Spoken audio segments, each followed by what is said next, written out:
The American West is a place of lore and legend, of triumphs and tragedies.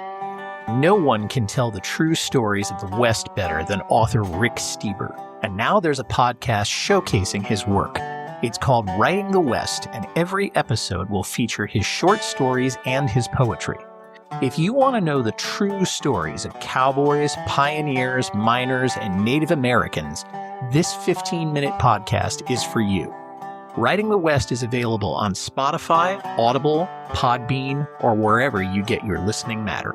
That's Writing the West, the work of Rick Steber.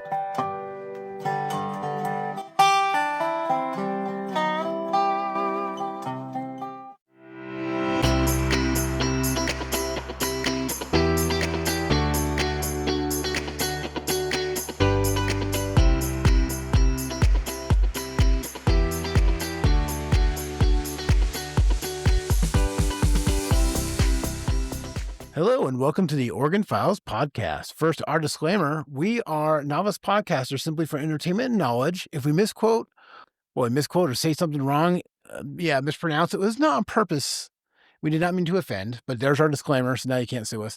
We have another great interview. We are at the Roseburg Library once again in one of their awesome rooms that they let us do these recordings in. And we have a special guest today for an interview, but first, my co-host, Elliot Bowman. Thank you so much, Mark. Happy almost June. This is our 67th episode. I believe that's what we came to. It's also almost Memorial Day, which I don't know what's the right way to say it, because saying Happy Memorial Day is kind of a funny thing, or even Veterans Day. Appreciate all the men and women serving overseas and here United States and all their sacrifice, and a big hug to my daughter who's stationed in Albuquerque in the Air Force. She let me know she's trying fishing in her free time, but not so successful. I know she won't hear this, so I can say a big hi and a hug to her. Hope everyone enjoyed our last episode, The Revenge of the Bigfoot, which leads us into a good episode today. We have Jeana. Yep. I got that right. You did. From the Glide Sasquatch Festival. We're going to learn about the festival and all the ins and outs of that and a little bit about her. But if you want to get a hold of us, it's OregonFilesPodcast@yahoo.com. Mark puts the episodes on YouTube. You can comment on there. Instagram, Oregon Files Podcast. Our website, www.theoregonfilespodcast.com. We got merch on there. Depending where you live in this world, there's sweatshirts, t-shirts. I think I got mugs out there, and then those nice grocery sacks if you're into that sort of thing. Thank you so much, and Jeana, thank you for your time and hanging out with us. So we appreciate you. Did you grow up in this area? Are you from Oregon, Douglas County? I am. I grew up in Glide. My family was a ranch family, so we bounced around, originally in Days Creek area, then spent the majority of my life in Glide. Graduated from Glide High School, left and went to Arizona for a short time, came back, was in Greene for a little bit, and then have been back in Glide ever since. Jeana, were we in high school together? I think we might have been. I'm not 100%, but I was made looking. that comment before. Yeah. And what year did you graduate? 2000, 2001. I just been it changed that long. So I graduated in 2002. So yeah, I would have been a year behind you. Okay. Married at Chelsea. How funny. My wife's Chelsea Kahn. Oh, her yeah. older sister Jamie. Yeah, So they grew she up was in Glide. almost 4 or 5 years ahead of me, I think. Yeah. Yeah. That's funny. How funny. What's wrong? Small world. We've interviewed, I don't know how many dozen people now. When we ask them where they're from the Midwest. So thank you for being local. You're No, I'm welcome. just kidding. Yeah. Growing up, have you had any Bigfoot experiences yourself living out in Glide?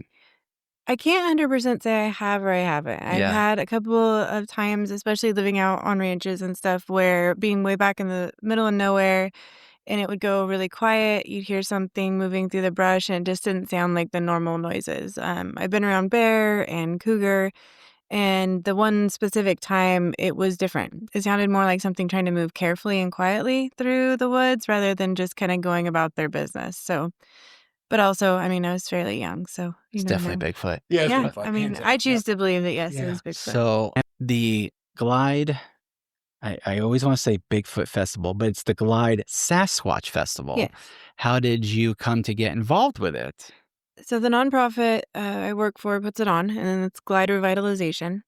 And they were founded quite a few years back, and their focus was on beautification for the Glide area, creating a recreation space like a park in the town, and bringing in a Bigfoot festival. So the original board had this idea, and they were just getting ready to kick it off and launch this festival when COVID started.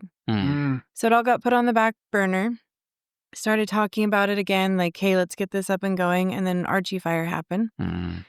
And as the organization shifted away from the recovery effort for Archie Creek, we started looking at, well, I guess not the recovery, looking away from the recovery, but what does recovery look like? And we started talking about the economic impacts that the fire had and everything else in the community.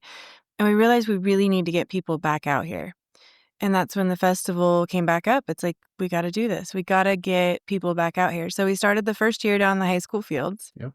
We anticipated about 500 people, and 2,500 showed up. Wow, that's awesome. It was crazy. And then from then, we've just continued to grow. Last year was over 4,500, and we expect to beat that number this year. Wow. That's awesome. So who originally pitched the idea for like the Sasquatch Festival? So this is where the controversy comes in. There's a lot. It's a lot like Sasquatch. There's a lot of differing opinions. But Jody Brown credits herself as having the original idea. So I'll give her that. Got it. I think it was her. That's funny. So what was the reception like when she pitched the idea of wanting to have like a Sasquatch festival? Everybody liked it. They just weren't sure what that means. So one of the big things that makes the Glide Sasquatch Festival different is partially Jody's vision. She didn't want it to see it turn into, oh, we have the title of a UFO festival or Bigfoot festival, and you get there and it's just like every other festival. So we require every vendor booth to be Sasquatch themed, decorated, or sell Sasquatch items. Nice. So when you come to it, you're not just coming to look at the same candle that you've seen at the other 7 fairs you've been at. Right. It's going to be the same candle with a Bigfoot on it. Right. It's going to have a sticker with Bigfoot on it. Yep. Or And that shaped works like for a us, Bigfoot. Yeah. Yeah, or shaped like, or smells like Bigfoot. You never know. Yeah. That works. Do you get people that come dressed as Bigfoot? We You get a do. lot of costume. We have some pretty dedicated people that walk around in Bigfoot costumes all day. And I don't know, a couple of years ago, we had a 103-degree day. I was going to say, it's usually during summertime. Yeah, I was a little worried. And this year, what are the dates for the festival? June 21st. June 21st. Yep, we moved it up a month to try to get a little further away from fire season. Got it. Yep. Got it. And the cost to get in? It's free. Oh, there you go. Yeah, Hey, it's nothing free. better than Now, that. we do pay for parking. It's Yeah. $5 for a car. That's not bad. And the festival is fully funded by grants and sponsors. So to keep it free, it's tough to do, right? To throw something of this size and keep Right. it free. And the way we came up with was, well, it's not charging every single person, but we'll charge by the car. So, yep. Right. And you have like different vendors and food and musician laid out for do. the day, right? Yep, we have food trucks, vendors. I think we're up around 60 plus again this year. Oh, cool. And then bands. We have, I want to say 4 or 5 bands coming. I'm going to forget what all they are. I know the Second Chance Band will be there. Our 2 big headliner bands are Coffee Anderson Yeah. and Buffalo Speedway. Yeah. Yep. And Yeah. they were a Daniel's blast. Nichols Band. Yeah, Daniel's Nichols Band, yeah. Buffalo Speedway was awesome last year, too. They Yeah. came from Idaho. Oh, Nice. cool. Yeah. I like it. What are the hours of it? 10 a.m. to 10 p.m. this year. So we extended the hours a little bit. We would love to eventually move to a multi-day event, and we're getting there, but we needed these few years to get a foundation. So this is Yeah. our 4th year. Heck yeah. Oh, it's the 4th year. Oh, wow. Very nice. That's cool. Yeah. So what would you say is when people come to the festival, what do you want people to kind of get out of it? Like when they Well- leave, like what are you hoping, like you think that you just want them like have fun, or like what do you want them to sort of get out of it? I guess there's 2 different lenses I look at it with. So on one hand, I'm focused on the kind of the business side of it, is how do we bring commerce and get people back out and Glide? Because every time somebody comes through Glide, they hopefully stop and get a snack or get gas, and all of that money that's spent locally stays local. It doesn't necessarily go outside of Glide, which helps make sure there still is a Glide, especially in an unincorporated community. So on one hand, I want every single person that comes through, ideally, to stop and see, oh, wow, we didn't know this was out here. we heard like the fire, there's nothing up here to see anymore, but it's still there. It's still there. It's still beautiful. We have amazing restaurants that are thriving. We have a pop-up store now. We have all these things that are still here and are a good reason to drive out, especially when it's only 15 miles. I think it's technically 18, but we call it 15. And then on the other side of it is the spirit that it was created in. And I want people to wonder again. I want people to come out and have fun, maybe listen to one of the experts, look around at some of the things that are brought, and leave kind of rediscovering a little bit of the magic of the unknown. We have everything available to us at our fingertips. You have a question, it's instantly answered. There isn't a whole lot out there that we can honestly say, oh, well, I don't know. And this is kind of one of those things still. So I want people to come out and rediscover what it feels like to not know. To leave with a little bit of wonder. So a little mystery. I love it. So magic. Right. And you have different speakers too, right? They come out and we do give Bigfoot impressions or talk about. We have experts every year. Experts, that's right. We have a lineup every year. I believe this year we have 4 different ones that are coming. And the night before the festival, we actually have our organization's annual fundraiser dinner. So we call it the Bigfoot Benefit. And they'll be there to meet people as they come into the dinner and they can ask questions. And then the day of the festival, they have their own private tent set up and they will give presentations. Some of it's more scientific, some of it's more speculative, some of them focus on the lore. It kind of touches on every aspect of it, as well as their own personal experience. So. I love the scientific thought. Yes. All right. Yeah. And you think Bigfoot's like watching from a distance? With binoculars, judging the whole time. Right. With a smartphone. It's smart recording. What do we say? Bigfoot, instead of Facebook, Bigfoot has like Footbook. Footbook, yeah, there you go. That's awesome. When you're putting on an event like this, what would you say is kind of like the biggest hurdles? Oh, man. Funding first, right? Because in order to create an event that people will come to and that runs smoothly and will continue bringing people in, it takes money. It takes getting the right vendors there, getting the right distributors, and then it's the logistics. So we hired an event planner, Kayla. She is doing it again this year from Ascend Events. And her organizational and relationships she has with all those vendors and has absolutely blown it out of the water. The amount of time it takes to get even 60 vendors, just their information packets, their spot, wrangle the weird questions that come in, unique, weird, whatever they might be, for 60 people is a lot. Plus, we're getting fencing, bathrooms, ATMs in a field with no power or water. So then you add generators, but it's in a field with no water. So now you have to have fire mats. And then we're adding chairs and tents and just, it's a lot. It is a lot to manage. And then your volunteers, we'll have about 60 volunteers this year.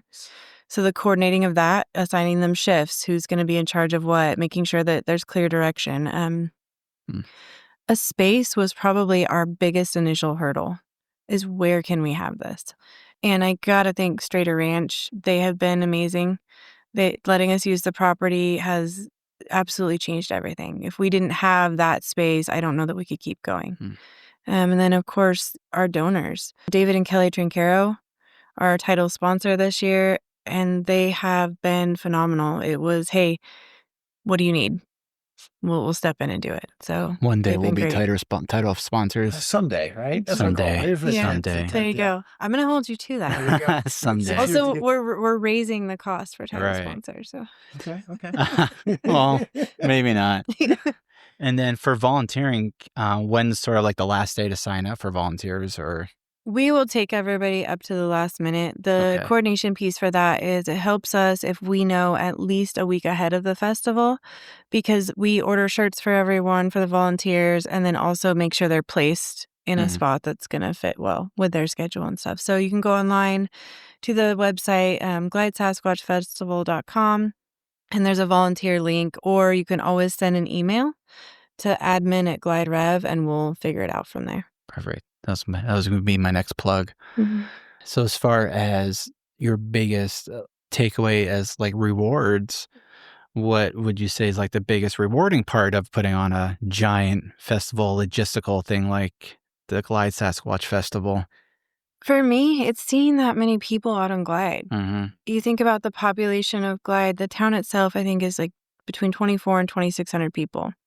We doubled that in a day. That's huge. It's amazing. That many people coming out there having fun, the number of kids, families. It's really neat to see something of this caliber happening in Glide. And I'd love to see it continue to happen. I think as a community, things like this just make everybody stronger. And it's fun for me to see that. It's a lot of work. I mean, sure. By July 1st, I'm ready to either quit or become an alcoholic. But I do really enjoy walking around the little bit I get to at the festival. And every time you see somebody smiling, it's like, okay, we did a good job. Do you guys, is there a way to keep track of how far people are coming to the festival? There is. We have asked people that at the gate, different things, and then we have QR codes with surveys. So we've had Canada, Washington, California, Idaho so far. Awesome. Very nice. Yeah. That's cool. So when the festival ends, how soon do you guys start planning the next year? Well, this year, because we moved it up by a month, we lost kind of 2 months in planning. Yeah. So we started planning again in August. Ideally, we wouldn't normally start planning that far ahead. The hard part is sponsors. Mm-hmm. A lot of sponsors have all of their funding out the door by January. So if I'm not on top of it but in order to get the sponsors, the date has to be decided. I have to be able to tell them what bands are coming, things like that to get them in there. So it really does start like August, September on some level. So when you're not doing all this, what do you like to do like in your free spare time to unwind and hopefully not drink too much? Well, I work multiple jobs. So I'm the executive director for the nonprofit. I'm also a paramedic up at North Douglas. Oh my gosh, good for you. So I work up there part-time, and then I volunteer for Glide Fire. And then I teach medical, like CPR and bleeding control and different things like that on the side at remote job sites. So when I'm not doing any of those things, I like to fish, hike, read. I'm big into planting, gardening, and different things like that. So cool. Being active. Yeah. Mm-hmm. Trying to find free time. Right. Yeah. That's hard. Well, luckily in Glide, it doesn't take very far to get to do all those things. So. Right. Has there been like a moment or a story from when you started to now that really kind of sticks out to you? Yeah, from the business side of it, when we first started, it was, how are we going to convince people to be sponsors for this? Right, yeah. It's never happened before, and I think we were trying to raise around $5,000. And we came close to that. And then the next year, we raised our sponsorship a ton. And again, it's a ton of work to go out there and get that excitement. And then last year, the sponsors started coming up to us. Yeah. And for me, that was a big, like, okay, we're doing something right. That we've done enough marketing. We've done enough getting the word out there that people are now, hey, we want to be a part of that. And for me, that was a big milestone. Seeing that we weren't pushing the idea on people were now on board with the idea. Nice. Mm-hmm. Yeah. Has there been people that have showed up that have like surprised you in a way? Like, I can't believe that people are here dressed in like Bigfoot, or like, do people totally buy into the idea of just like being Bigfoot when they show up? Like totally I just imagine like Comic-Con, but just like Bigfoot's just running around. So I haven't noticed that necessarily. I mean, that'll be a whole new thing. Now that we've put it out there, it's going to happen this year. But we have had people that are very much true believers. And that's one of the challenges we have with the festival is keeping it lighthearted and family friendly, but also not disregarding the science and the true believer side of it. So we're trying to merge both of these things, and it's not always seamless. There's times that we do a better job at it year to year. And the people that are very, very serious about this are very, very serious about it. They take offense to the costumes. Like, do they vocalize it? Like, yeah, they have. Yes, they have. It's like the Hatfield and McCoy is just angry at each other. We're Bigfoot. A little bit. I think it's like showing up to a UFO convention dressed as ET. I think there's an unwritten rule. Yes. Well, universally racist. I don't know how to Universally racist. Potentially, You yeah. should like a Bigfoot festival dressed as Chewbacca, and people are like, Oh, yeah, that would be that's- bad. Ooh, that's Yeah. offensive. Yeah, I don't know. I mean, it's Bigfoot.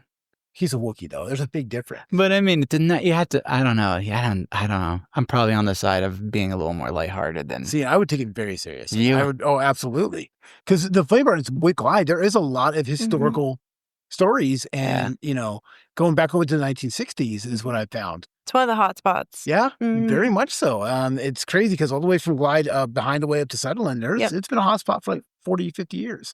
Yeah, if you come out to the festival, we have a really cool map too that highlights all the spots, and Oh, you wow. would be amazed at the North Umpqua, the number of sightings, and it really is one of the big areas where people swear they've seen him. Oh, that's So, cool. Do you have people that can like update the map? Like, oh, yeah, it that's gets awesome. updated every year, and then we try to find additional footage and different things like that. One year, one of the people that was here actually brought castings of footprints that they had found in different places, and that was kind of cool. So, yeah. Man, that is cool. We've done like 3 Bigfoot episodes, and I still try to wrap my head around the idea of Bigfoot being out there knocking on trees and just messing with human beings. So, one of the things, It's like UFOs. It's like I want to believe so bad. right? Well, that's the thing with belief, though, is it comes down to a choice. Yeah. You either do or you don't. It doesn't take proof. One of the things that got me is wolverines. So, did you know we have wolverines in the North Umpqua Forest? I did not. I thought that was only Canada. Okay. So they finally, I think it was maybe 4 or 5 years ago, caught video footage of them. But for all these years, it was like a track here and there. And it was like, well, that's not really a wolverine track. There's no way that's real. We don't have them here, all of this stuff. And then they finally caught them on a camera. They set up a deer carcass. They staked it out for months, these different deer carcasses that they hung from trees. And they finally caught a wolverine eating it. So how many years were they there before anybody was able to find them? And they're not that smart. They're just mean.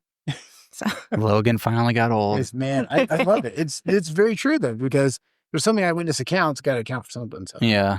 Looking back on when you started putting on the festival, would there be advice that you would give to yourself?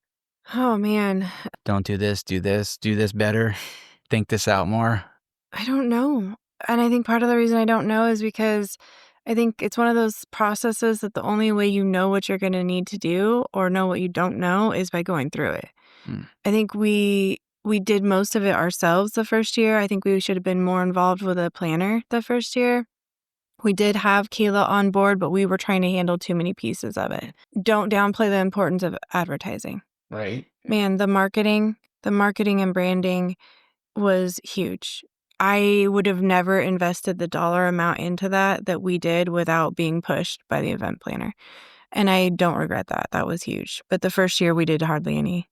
Right. And it bumped our numbers way up to continue to do more marketing. So I love the website. it's phenomenal. It's super cool. Yeah. Glide, Sasquatchfestival.com. It's got good info out there. Sponsors, entertainment, dining, accommodations. You can volunteer. You got the gallery, contact. It's nicer than our website. That's okay. I didn't want to say anything. It's okay. So Glide Revitalization, right? Way to pronounce that, I know. buddy. I had to read it off for sure. You know how many times I've thought about renaming it because I'm so tired of trying Mark's to pronounce so good it. at saying stuff. Yeah. Do you want to try it again? What? No. I'm gonna edit that part out. Phonetically. Yeah. So what's the program you're in charge of? Me? Yeah. So I'm the executive director. Okay. Any other things you're working on? Okay. So we are still supporting people for the Archie fire. We have now taken on the casework for the flood incident. We have a little over 300 impacted homes right now. We have a childcare. So it's a play school. So we do ages 2 to 6. And then we've partnered with UCAN to offer preschool promise. We do mitigation. So we partner with Oregon Conservation Corps, Youth Corps, and Glide Fire to run a mitigation program out in Glide to get defensible space to make it more resilient to future disasters. We also have done reforestation. Our organization planted over 400,000 trees at no cost to the landowners.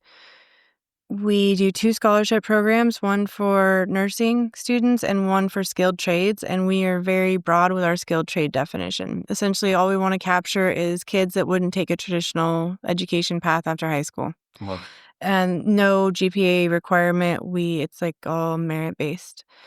We're doing a capital campaign, so we're renovating the old North Country General Store. yeah.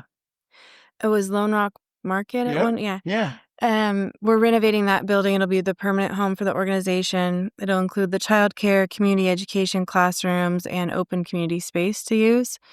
We also are partnering with UCC to offer community education out in Glide.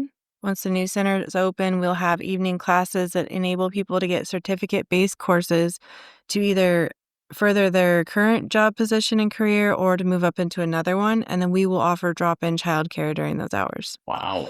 I think that's it. My Hey, gosh. that's a great list. What aren't you doing? Gee, We Yeah. should have started with that. I know, Yeah. right? That's neat. Yeah. That's awesome. So how long have you been part of that? About 2 years. I was on the board originally, and then I came in and started helping out, and then have been full-time. I think it's actually 2 years exactly now.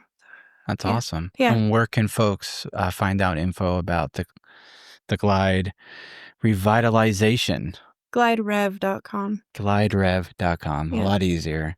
Yeah. And then I'll plug this again. The Glide Sasquatch Festival is Saturday, June 21st, 10 a.m. to 10 p.m. And it has directions, but I'm not going to click on it. We're out in Glide. Big giant field to the left of the Green Bridge as you leave town. Oh, yeah. Look for the Bigfoot. Yeah. Yeah. There you There's go. there's Bigfoot silhouettes, there'll Yeah. be signs. Yeah. Nice. Yeah. Bigfoot It's where could fire come. camp usually is.